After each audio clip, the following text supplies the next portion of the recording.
What's up, guys? Welcome to the Crypto Savvy channel. I'm Craig, and we're going to be going over the charts. I have some important videos to show you from the past that I was trying to warn everybody of what was to come in the crypto market.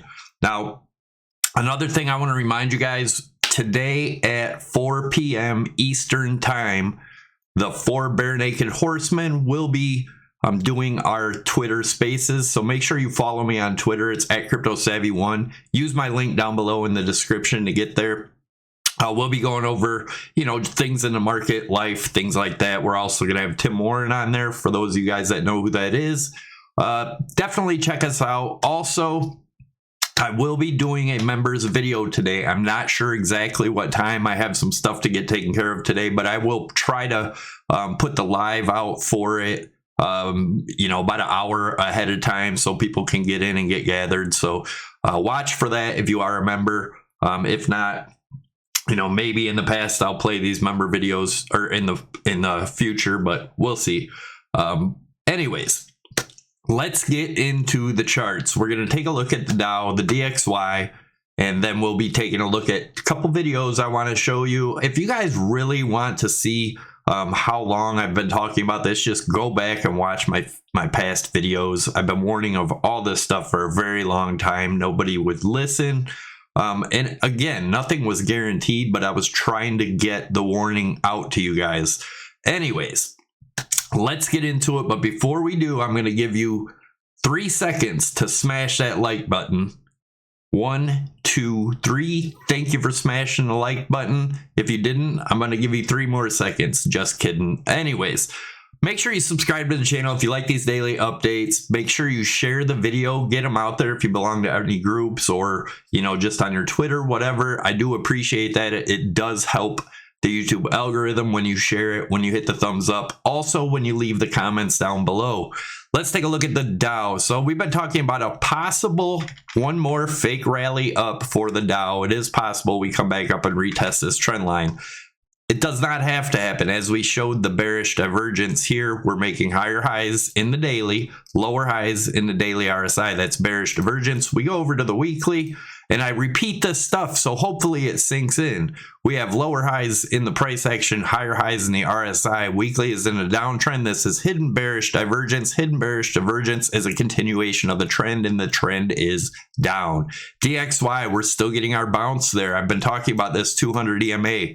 Even if Dow gets that extra pump, we do get one more push down here. If you look back in the 80s, watch that same 200 EMA way back here in the 80s when the same things were going on. It just continued to be support. Although it wicked down below a few times, it still was continued support all the way up. Watch my previous videos if you want to know my targets on that. I'm going to try to get through this kind of quick. If you guys are interested in trading, definitely check out PrimeXBT. They do help support the channel. Also, you can use my link down below and use my promo code Savvy50 can get you up to a $7,000 bonus to use towards your margin. Savvy25 could get you 25% off your fees. Definitely check them out. You can trade the Dow, Forex, gold, silver, oil, S&P, Dow Jones, everything all on one exchange. You can have multiple trades in, longs and shorts all at the same time without clumping them all together like the scammy exchanges. All right, so this video is from back in, I think this one was in January, and then I'm going to show you one from November before this. But I've been talking about the crypto scam washout since way back on December 2nd. And that's because just like the dot-com bubble, there were a lot of scams that needed to be washed out. You can see that happening with Luna, FTX, everything. All the crypto scams are getting washed out. I don't think it's done. I don't think it's anywhere near done. I think we're going to see a lot more. But just listen to this video right here where I tried explaining that. I also was talking about MicroStrategy being wrong again, but listen. Another thing I wanted to talk about was everybody says you can't compare Bitcoin with the dot-com bubble. You can, because the sentiment is the same. Everything is the same. That's another thing. People say you can't compare apples to oranges. They're markets, guys. They're markets. All right. Same, and there's a lot of scams in it that need washed out. People always say, I hate Bitcoin. No. The only way Bitcoin can really succeed is if we get rid of all the scams. Or most of the scams, which is a lot of shit coins. So anyways, let's get into it. So some more similarities. Okay, this is where I was talking about the Super Bowl. I was warning people of the Super Bowl pump. It happened in the .com bubble, just like it happened in crypto. Now, this is the video from December 2nd where I went through trying to explain to people how this works. We're going to take a look at this stuff real quick. Now, this is the Amazon chart, right? And you can see Amazon in the .com bubble. This is back in 99, the big .com bubble. And if you remember, when the .com bubble was out, there were plenty of other .com things besides Amazon. Kind of similar to Bitcoin and then all the altcoins. Very similar. That's where I'm trying to explain what has to be washed out in this market. And this is how markets work. They have bubbles and they wash out all the garbage. There will still be some garbage remaining, obviously, after it's all said and done, but most of it will be washed out. And if you guys aren't noticing already, most of these altcoins and crypto projects are just scam money grabs. Please understand this. Okay. Similar situation, very similar market, very similar like excitement and enthusiasm. Very similar excitement and enthusiasm I was talking about up here, right when it was happening. So just keep this stuff in mind. Like I said, there's no... Okay, now I'm going to fast forward a little bit here so you can see where I started talking about it on the Bitcoin chart, right? I even drew it in there for you guys, what it would possibly look like. Weekly chart. So you can see the similarities. I'll bounce back and forth a little bit. If I move this over a little bit, you can see. But you see the similarities. We made that second high, and you can see the ABC correction, just like the ABC correction. Mind you, I was talking about that happening way back before it even happened in my prior videos. Again, go back. I didn't think it would go to a new all-time high from back here, but obviously, you know, after that happened, I did find the Amazon chart and explain why, but I was looking for the ABC correction. And it's exact market structure we were watching for.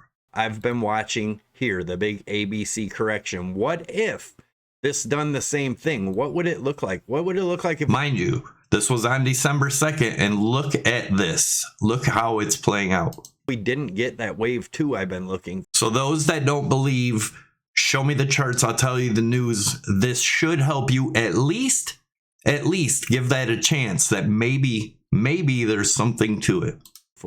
And we just went something like this. And then I talk about the same target zone I'm talking about for forever now, the bottom being in the middle or end of December. We're going to take a look at these charts here again after the video too, but just listen. Back down to the 55 EMA.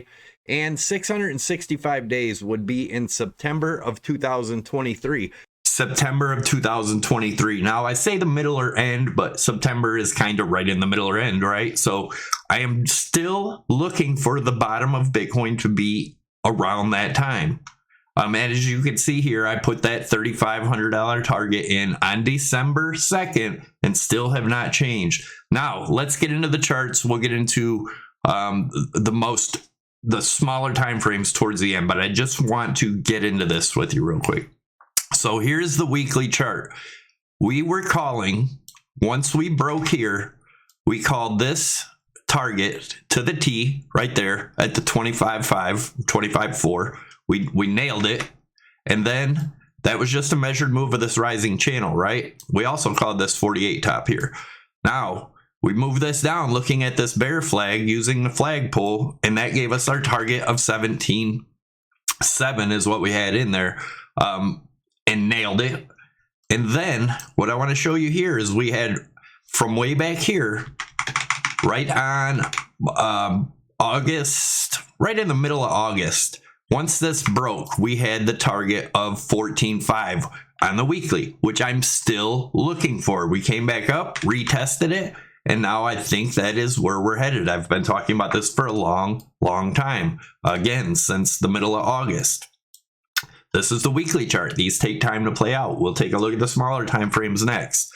Then if we take that same flagpole right here and bring it down. That gets us to the 8,500. That's what I think. I think we're going to get a bounce around 14.5 or so. If not, if we blow right through that, maybe we will see a bottom earlier. But I'm looking for the 75 to 8,500 after a bounce from 14.5, maybe up in the 17.5 range. I drew it in here how I think it may look something like this. Obviously, guys, it's not exact, but that's what I'm looking for to get her to our end target over here. Let's see what this one is. This is from the break of this weekly trend here, drawing this down as a flagpole, bring this to the bear flag, and that gets us to that 35 to 4,500 range that I have been talking about since December 2nd. A lot of people started talking about it afterwards. Guys, you know. Anyways, let's look at the daily chart. Here's the daily. We've been looking at this falling channel. We also been watching this RSI. We came back up and tested this RSI trend line, got rejected. And as of right now, if we do get back up, we could get up to this 18.3 area, but there's plenty of resistance we have to get through before we get there. Still think we may have, if you zoom in here on the daily, we got rejected pretty damn hard at the 8 EMA right here, guys. And that 8 EMA is right around the 17,000. If we open and close the daily above the 17,000, then maybe, just maybe, we're going to get up to this 18.3. But let's take a look at the smaller time frame. Take a look at it in the 4 hour. And as you can see, we've been watching this. I put the Fibonacci retracement, right, from this swing high right here to the swing low right here. And we talked about this yesterday. Until we get an open and close above 16.9, there's nothing bullish here. We came up and tested again yesterday, got rejected. Remember, a 4 hour open and close. If we do that above the 16.930 range, then we can look for rejection around 17.2 to 17.250, which would be where the 55 EMA. And if that does break and we get support there, then our next stop is the 0.382 fib, which is 17.8. And then obviously all the way back up to that 18.3. It is still in the cards as a possibility, but as you guys know, I remain bearish down to the 14.5.